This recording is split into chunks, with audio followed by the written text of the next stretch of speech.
Alô, família linda! Seja bem-vindo aí ao nosso canal. Vamos viver maçonaria. Esse amigo irmão que vos fala é Jair Gomes. É quando já ri assim, é porque tem alguma coisa aí, alguma bomba, né? Não seria bomba. Eu vou até classificar esse vídeo como o ápice da ignorância. Vai ser o título desse vídeo, ápice da ignorância. Meus irmãos, recentemente, agora essa semana, chegou às minhas mãos 2 decretos oriundos das potências autocráticas na geografia do Pará. Um decreto, eu não senti vontade de fazer um vídeo, porque me ponderando, eu vi que é um direito da própria instituição, da sua soberania, né, do que consiste a sua temática, fazer tal decreto. O decreto reza o seguinte, que, segundo as suas considerações, que os irmãos da Grande Loja Maçônica do Pará, confederada CMSB, estão proibidos, né, sujeito a punições, para visitarem as dependências, as lojas do GOMB, ou seja, o Grande Oriente Maçônico do Brasil. Até aí tudo bem, é um ato de ditadura, né, de autoritarismo, mas é um direito da instituição. A instituição tem esse direito, né? Direito dado por si mesma a ela, né? Ela tem esse direito. É como se eu te dar um exemplo aqui bem chulo, você tem a sua casa e só deixa entrar as pessoas que você permite, né? Então eu não posso chegar na tua casa e simplesmente sair porta dentro sem a tua permissão, né? Então é um direito seu deixar eu entrar ou não. Mas, de certa forma, se a gente vive num estado laico de direito, eu posso requerer a entrada na tua casa, se eu procurar os meios legais, tipo mandato de busca e apreensão, né? Olha adendo que eu vou dar para vocês, presta atenção. Não saia desse vídeo. E outra coisa, eu gostaria que você compartilhasse esse vídeo. Isso acho que vai ser um dos melhores vídeos que eu já fiz. Vocês sabem que eu não tenho nada programado, eu não leio nada aqui, eu vou falando o que vem na minha cabeça, né? O que vem da minha intuição aqui e eu vou falando. Mas vai ser um dos melhores vídeos que eu já fiz no meu canal, dentro dessa temática de desmistificação das potências autocráticas. Então, olha só, é interessante. Eu não posso entrar na tua casa, de fato, é um direito seu. O próprio Estado te dá esse direito se eu não tiver uma ortoga do Estado, se o Estado não me conceder esse direito por meio de um mandato de busca e apreensão justicialmente. Na maçonaria, não é diferente. Você pode fazer esse decreto, é um direito seu. Até aí, tudo bem. O decreto do Sereníssimo da Grande Loja Maçônica do Pará não feriu em nada, só simplesmente usou da prerrogativa institucional. Não queremos, é um decreto, se você for visitar, eu vou punir você, vou expulsar, é um direito, beleza? Mas o decreto do Grande Oriente do Brasil, Pará, aí, meu irmão, aí o bicho pega. Aí o bicho pega. Tá passando um carro aqui de som, peraí. Deixa eu passar o carro aqui de som. Deixa eu passar, pessoal. Aí o bicho pega. Porque feriu o Estado de Direito. Feriu o lado do direito pessoal, tanto da instituição como do indivíduo. Aí nós temos que buscar um princípio da legalidade para tal instituição, para tal grão-mestre fazer esse decreto. Da onde veio essa legalidade? Quem deu essa legalidade para que esse grão-mestre faça tal afirmação? O decreto tem as seguintes considerações. Começa a narrativa, né, não diferente, a proibição, né, dos seus membros, que é um direito, né, de não visitar as lojas do GOMB e nem os membros do GOMB visitarem. Isso é bem natural na maçonaria autocrática aqui no Brasil, isso está virando rotina, entende? Isso está sendo praticamente uma normalidade. Mas o que ocorreu nesse decreto da ignorância desse eminente grão-mestre foi que ele fez uma definição, uma afirmação que o GOMB é uma potência maçônica espúria. Eu não vou aqui entrar nos méritos gramaticais da palavra, vá lá no Google e veja o que é espúrio. Espúrio é aquilo que não tem legalidade, que não existe, é mentiroso, não tem gênese, não tem princípio, ou seja, é falso, não deveria existir. É falso, é mentiroso, não é maçonaria, não é maçonaria. Agora, outra coisa, outro gravante nesse decreto foi acusar a administração do GOMB, né, de usurpar a benevolência das pessoas não maçom, cobrar para que essas pessoas adentrem a sua instituição, como se o mesmo não faz. Como é que tu pode querer limpar o chiqueiro do outro e o teu chiqueiro está mais sujo?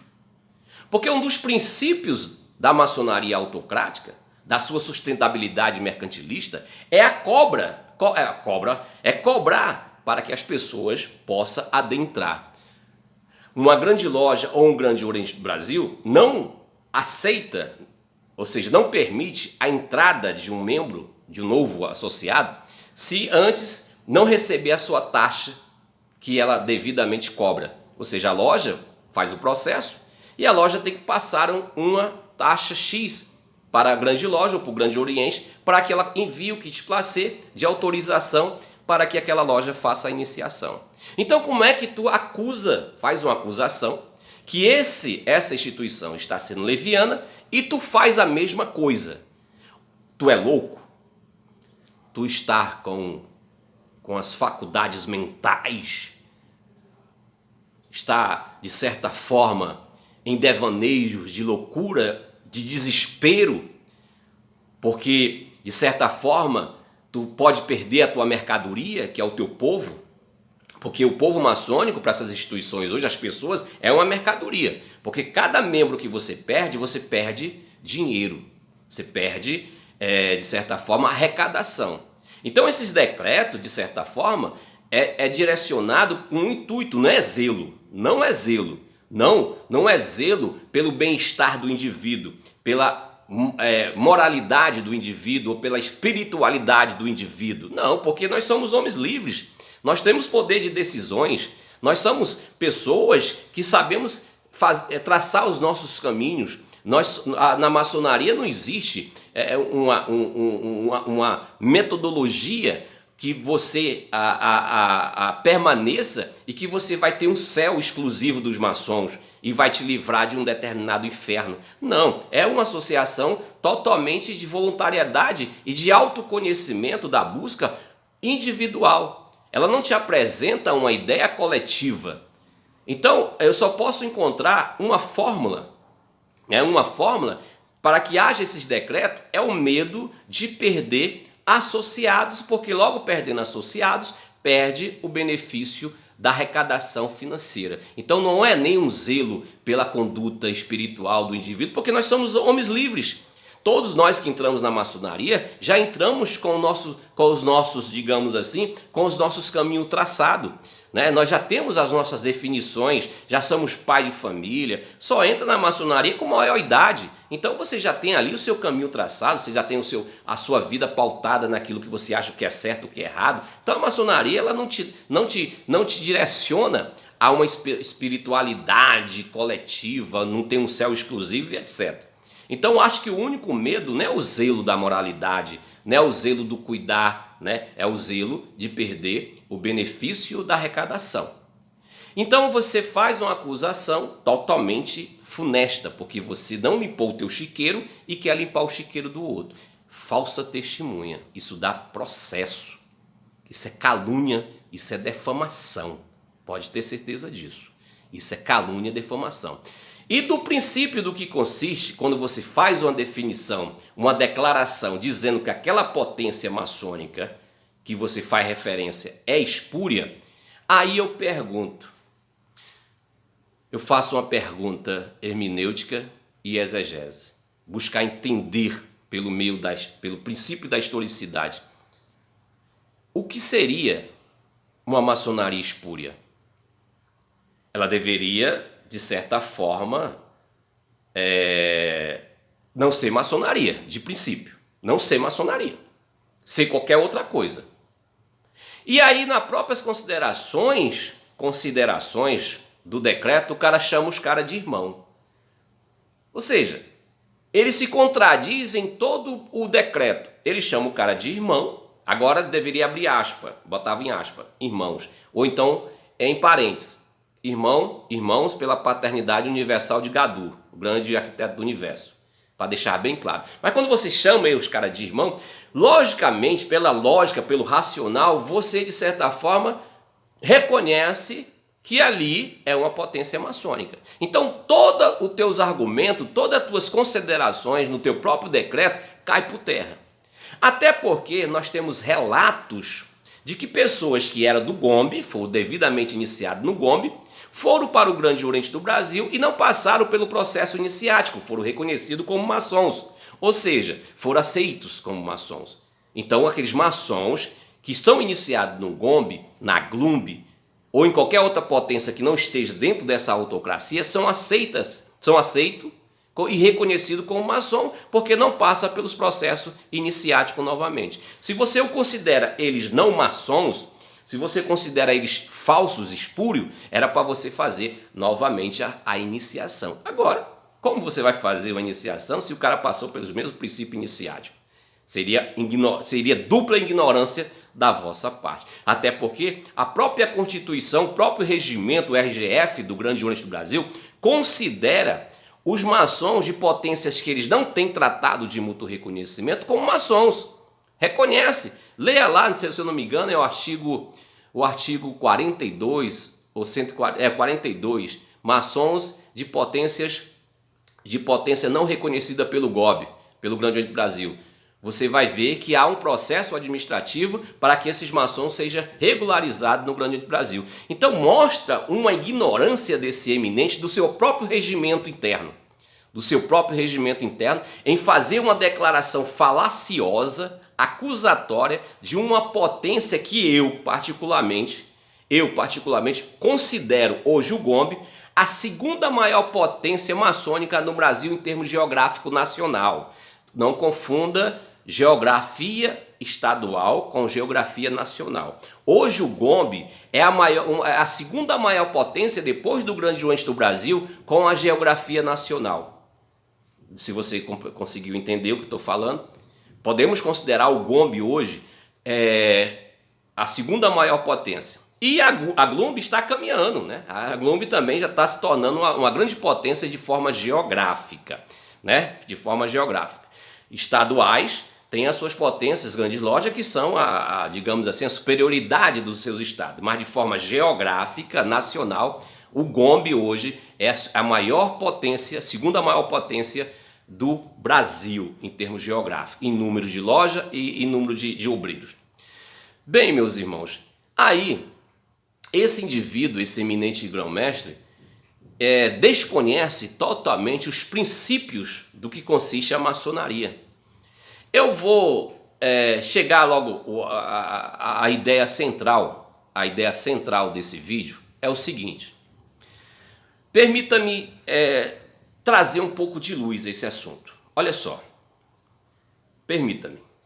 Eu vou dar um exemplo aqui para entrar aonde eu quero de legalidade, segundo ao Estado aonde nós estamos inseridos, o Brasil, né? A República Federativa do Brasil. Segundo a nossa Constituição, nós somos um Estado laico, não é isso? Segundo o artigo 5 da Constituição, todo indivíduo tem direito de professar a sua fé, ou seja, ter a sua religião. Nós não temos uma religião no Brasil oficial, né? Não temos. Mesmo que a católica seja predominante, os evangélicos estão crescendo absurdamente e etc. Mas o Brasil é um Estado laico. E essa lei foi maravilhosa. Por uma questão de democracia, devera ser assim. Nós não temos uma religião. E muito menos uma ordem esotérica, né, de escola de tradição iniciática, que é a maçonaria. Me responda uma coisa. Da onde vem da onde nasce esse direito de se declarar diante de um Estado laico em dizer que as outras potências maçônicas com as mesmas origens, que aí é onde eu vou entrar nesse princípio, né, para melhor entendimento, da mesma origem, dizer que é uma potência espúria. Me permita me dar essa adendo antes que eu chegue na questão do Estado. Olha só, vamos voltar no tempo. Vamos voltar no tempo. Eu não vou entrar aqui, digamos, falar um tanto, buscar tanto na historicidade, mas eu vou voltar aqui no tempo quando surgiu a maçonaria brasileira. Quando surgiu a maçonaria brasileira, para você ter um melhor entendimento. Digamos que no Brasil, antes da existência do Grande Oriente do Brasil, dessa instituição Grande Oriente do Brasil se formar, nós somos sabedores pela historicidade da maçonaria no Brasil que havia várias lojas independentes, né? Não havia potências maçônicas, não havia instituições maçônicas, não é isso? Havia lojas localizadas, loja no Rio de Janeiro, loja em Pernambuco, né? Loja na Bahia, e loja em São Paulo, etc. Num dado momento, maçons, né, decidiram colar e copiar a forma europeia institucional da maçonaria já existente, ok? Ou seja, criou-se uma instituição e que colocou-se a gramatura Grande Oriente do Brasil. Se você entrar mais nessa historicidade, se você buscar mais a historicidade dos princípios do Grande Oriente do Brasil, você vai cair na tese que eu estou apresentando para vocês, que a maçonaria brasileira, ela no seu princípio de organização, ela não tem seus princípios da Inglaterra. Ela não é uma maçonaria da genealogia inglesa. Ela é uma maçonaria totalmente com a gênese francesa, da maçonaria francesa. Ok? Até porque os fins maçônicos da maçonaria gobiana são o quê? Liberdade, igualdade e fraternidade. Esses fins, aplicados pela maçonaria gobiana na sua constituição, não são inglês, são totalmente francês. Até a sua gramatura Grande Oriente é do Grande Oriente de França. Ou seja, nossa origem maçônica brasileira é totalmente francesa. Para manter melhor entendimento, digamos, né, aceitamos a seguinte hipótese, que em 1822, todas as lojas que ali existiam, para melhor entendimento, vamos resumir aqui, para todas as lojas que existiam ali na geografia do Brasil, se reuniram, nós sabemos pela historicidade, foram 4 lojas de início, né? Mas vamos levar assim de uma forma já constitucional, ou seja, de uma forma mais ampla, né? Reuniu-se e criou-se o Grande Oriente do Brasil. E que não ali, a partir daquele momento ali, em 1822, não existia mais lojas paralelas, lojas livres. Todas as lojas migraram para o Grande Oriente do Brasil e ficamos somente com a representabilidade maçônica no Brasil. Somente o Grande Oriente do Brasil. Até então, até essa época, 1822, nós não tínhamos ideia, digamos assim, de uma maçonaria inglesa. Não havia aqui maçons ingleses, ou seja, lojas maçônicas inglesas, distritos maçônicos ingleses. Não existia. Era totalmente de origem francesa. Os maçons de origem francesa. Ok? Então ali formou-se o Grande Oriente do Brasil. Pronto. Beleza? O Grande Oriente do Brasil reinou absolutamente, sem nenhuma loja paralela, digamos, certo? Sem nenhuma existência de loja paralela, nem de nenhuma instituição paralela, somente ele reinou. Durante, digamos, 100 anos. Digamos, 100 anos o Grande Oriente reinou. Em 1927, aconteceu a primeira cisão, digamos assim, de punho nacional, aonde surgiu um levante de Mário Berg, surgiu as grandes lojas estaduais. De onde eram esses maçons? Me digam. Qual era a sua origem? Qual era a sua árvore genealógica? Eles podem negarem pode negarem que não era o do Grande Oriente do Brasil? Podem? O que ocorreu naquele tempo? Mário Berg começou a condicionar os maçons da Grande Loja, dizendo que agora eles eram a potência maçônica com representabilidade mundial e que os maçons do Grande Oriente do Brasil eram espúrio, eram falsos, que agora as grandes lojas eram verdadeiros maçons. Como você pode negar a sua origem? É uma covardia, cara. É uma falta de caráter, de ética. Você negar a sua própria árvore genealógica, você negar a sua própria matriarca, a sua própria genitora. Eu acho isso o ápice da ignorância. Eu acho isso o ápice da arrogância, da prepotência. Você negar a sua gênese. Negar de fato a sua origem. Então, tirando essa arrogância, essa prepotência pessoal do indivíduo, temos que aceitar que todos os maçons brasileiros têm origem gobiana. Então surgiu as grandes lojas, em 1973 surgiu os grandes Oriente e etc, mas todos de origem gobiana. Surgiu o Jair. O Jair, quando eu cheguei, quando eu fui iniciado no Grande Oriente do Brasil. Então eu já entrei nessa árvore genealógica. Agora se pergunta, qual foi os maçons brasileiros? Eu posso fazer aqui até uma, digamos assim, uma proporção.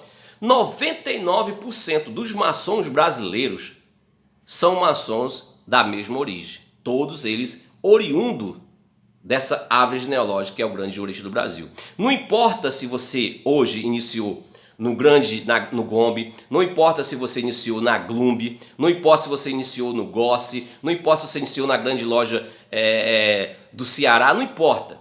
O importante é você saber a sua origem, saber de onde você veio. Então todos nós, 99%, eu digo 99% porque a partir de 1922, se eu não me engano, o Grande Oriente do Brasil faz um tratado de mútuo reconhecimento com a Inglaterra, e a Inglaterra então entra com maçons ingleses no Brasil e funda um distrito. E daí nós temos aí maçons ingleses com origem inglesa na geografia do Brasil, ok?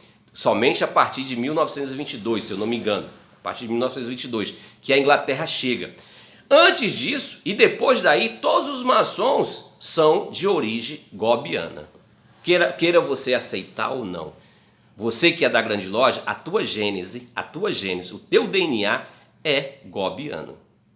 Respeito o pai de vocês. Eu não me sinto de forma nenhuma constrangido de dizer isso. Eu sou de origem gobiana. Quem me iniciou foi a gênese. Eu entrei na gênese do Grande Oriente do Brasil. Eu poderia aqui estar protestando isso, né? Não, mas não posso negar a minha árvore genealógica. Eu não posso negar isso. Negar isso é negar que eu nasci da Gessina e do José Benoni. Negar meus pais. Não posso negar, foi eles que me geraram. Entendeu, meus irmãos? Então quem me gerou como maçom foi o Grande Oriente do Brasil. Não importa aonde eu esteja. Então se você foi iniciado no GOMB, você tem essa mesma árvore genealógica. Você que foi iniciado na grandes lojas estaduais, você tem essa árvore genealógica. Você que foi iniciado no GOSP, você tem. E etc, etc. De todas as 230 potências no Brasil hoje, todas elas têm a mesma árvore genealógica. Bem, e aí? Vamos chegar à ideia central do vídeo, o ápice da ignorância. Deixa eu te dar aqui, lembra do que eu falei no início? Que eu não posso entrar na tua casa se você não deixar, é um direito seu. Agora me diga uma coisa, pensa comigo, nós estamos no Estado laico, no Estado de Direito. Vou te dar um exemplo aqui bem chulo, não é a minha área, se eu tiver errado, algum advogado aqui me tire ou me corrija. Existe uma ordem dos advogados, ou OAB, né? a ordem advogados do Brasil, né? A ordem dos advogados do Brasil, e que constitui o seguinte: o cara passa 4 anos, acompanha o raciocínio, o cara passa 4 anos estudando, né, para se formar em bacharel de direito, mas ele não pode exercer o direito de advogar. Ele não pode, por direito. Porque quem dá esse direito dele exercer a função de fato de advogado é a OAB. Agora, A OAB, ela se constituiu por si só, ela nasceu simplesmente com esse direito de permitir e não permitir os bacharéis a se tornar advogado por a sua própria ortoga. Deixar um vazio para você pensar um pouco. Não. Quem dá esse direito de fiscalização, quem dá esse garante para a OAB é o Estado. O Estado dá tanto esse direito que não pode haver plágios, não pode haver uma outra ordem paralela. Se vir existir uma outra ordem paralela, é considerada falsa, digna de punição e de ser cassada, de ser processada e de ser anulada, de não mais existir. Porque a única ordem que existe no Brasil é a OAB, para direcionar esses bacharéis a serem advogados. Então todos os bacharéis têm que estar dentro da OAB para poder ter o direito a advogar, não é isso? Perguntazinha simples para o sábio burro. O Estado dá esse direito a qual potência no Brasil? Me diga. A qual potência no Brasil o Estado dá esse direito? De se representar e dizer que é a potência única no Brasil. Me diga. O Estado dá a quem? Dá ao Grande do Brasil? Dá a Grande Loja Unida Maçônica do Brasil? Dá ao GOMB ou qualquer outra potência? O Estado dá esse direito? Porque se o Estado der esse direito ao Grande Oriente do Brasil, dele ser a potência maçônica do Brasil, a única potência, o próprio Estado está indo contra a sua própria Constituição, que é um Estado laico de direito, onde não há uma religião ou uma, digamos assim, uma escola de tradição esotérica que tenha o direito da representabilidade exclusiva de se representar naquele país. Então, meus irmãos, não tem maçonaria espúria, tem na cabeça amebista desse tipo de maçom, desse tipo de eminente, que desconhece o que seja de fato a maçonaria. Eu vou continuar esse vídeo, porque já está em 27 minutos, que o assunto é muito vasto. Te amo sem te conhecer.